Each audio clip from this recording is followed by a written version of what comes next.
Anything else during that time that you think really made a big difference for you in terms of building the brand you have now on LinkedIn?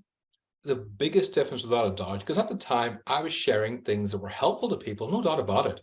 But it wasn't really that much different to what other LinkedIn coaches were talking about. There was nothing really to separate me. And one of the best lessons I learned was the importance of being different to your competition and standing out.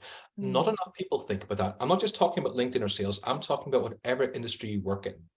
One of the most important things to do is stand out.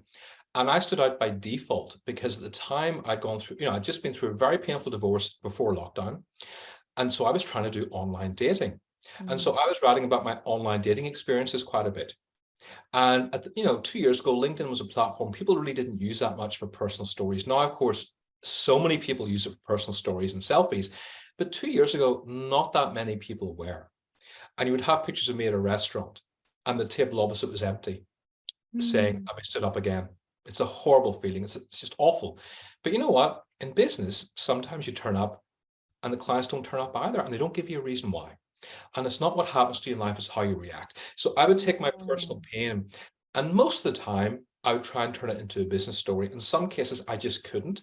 And in some cases, I would just say, you know what, loneliness is horrible.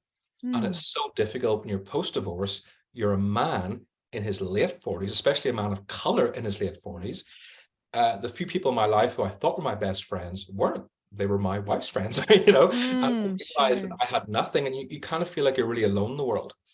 And what happened was, through the power of vulnerability and talking about my personal story, all of a sudden I went from having 1,000 to 2,000 to 5,000 to 10,000 to having a massive number of followers Wow. who were interested in what I had to say, because I wasn't just sharing LinkedIn tips anymore. I was sharing my personal story and how that relates to sales or business or LinkedIn.